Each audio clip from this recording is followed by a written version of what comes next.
তুমি কি দেখেছো কবু জীবনের পরাজয়, দুঃখের দহনে করুণ রোদনে তিলে তিলে তার ক্ষয়, জীবনের পরাজয়। প্রতিভাবান অভিনেতা আলতাফ ১৯৬৪ সালে ওবায়দুল হক পরিচালিত দুই দিগন্ত ছবির মাধ্যমে চলচ্চিত্রে প্রথম অভিনয় শুরু করেন আলতাফ।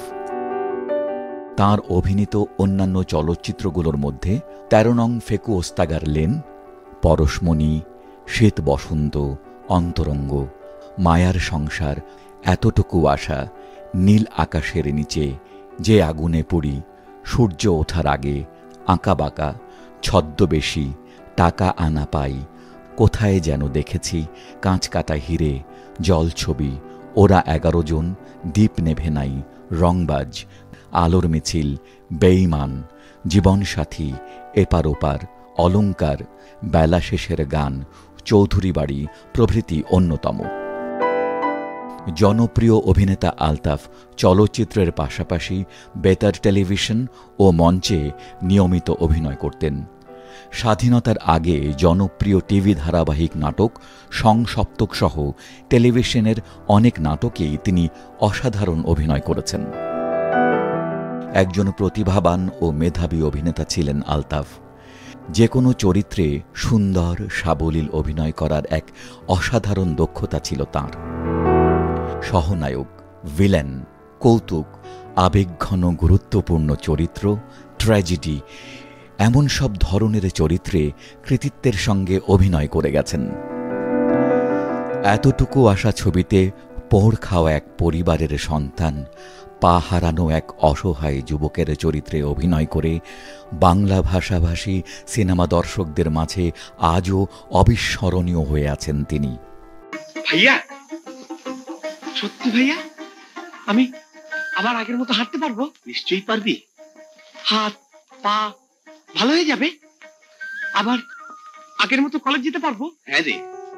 এই ছবির একটি বিখ্যাত কালজয়ী গান আব্দুল জব্বারের কণ্ঠে, আলতাফের ঠোঁটে, তুমি কি দেখেছো কভু জীবনের পরাজয়।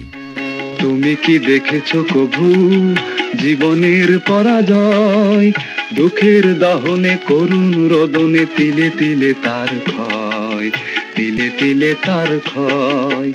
গানের এই দৃশ্যে আলতাফ হোসেনের অভিনয় প্রতিভা, ট্র্যাজেডি কিং এক অবিসংবাদিত অভিনেতার পরিচয় মেলে। ওরা ১১ জন ছবিতে পা হারানো একজন মুক্তিযোদ্ধার চরিত্রে, যিনি যুদ্ধে তার প্রিয় শিশু সন্তান সহ পরিবারের সবাইকে হারিয়েছেন।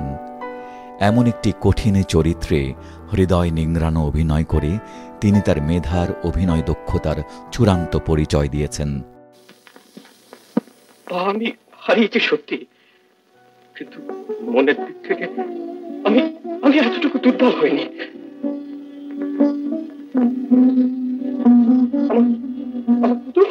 আমার পুতুল কোথায়? আমার পুতুল।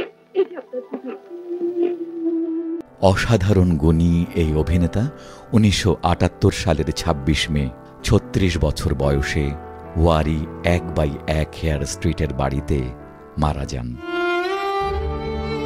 মাত্র ১৪ বছরের অভিনয় জীবন ছিল তার। মৃত্যুকালে তিনি এক ছেলে ও এক মেয়ে রেখে যান। তারা বর্তমানে অস্ট্রেলিয়া প্রবাসী।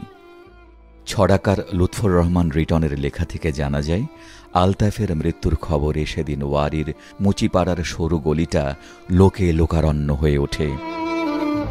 সেদিন একে একে এটিএম শামসুজ্জামান, খান জয়নুল, রবিউল, আনোয়ার হোসেন, বেবি জামান ও ওয়াসিমকে দেখা গিয়েছিল শক্তিমান অভিনেতা আলতাফের মরদেহের পাশে। আলতাফ হোসেন ১৯৪২ সালের ১৩ নভেম্বর ভারতের নদিয়া জেলার নবদ্বীপ গ্রামে জন্মগ্রহণ করেন। দেশভাগের পর পিতামাতার সঙ্গে চলে আসেন ঢাকায়। এখানে এসে নিয়মিত মঞ্চ নাটকে অভিনয় করতেন। মঞ্চ থেকে একসময় চলচ্চিত্রে চলে আসেন আলতাফ।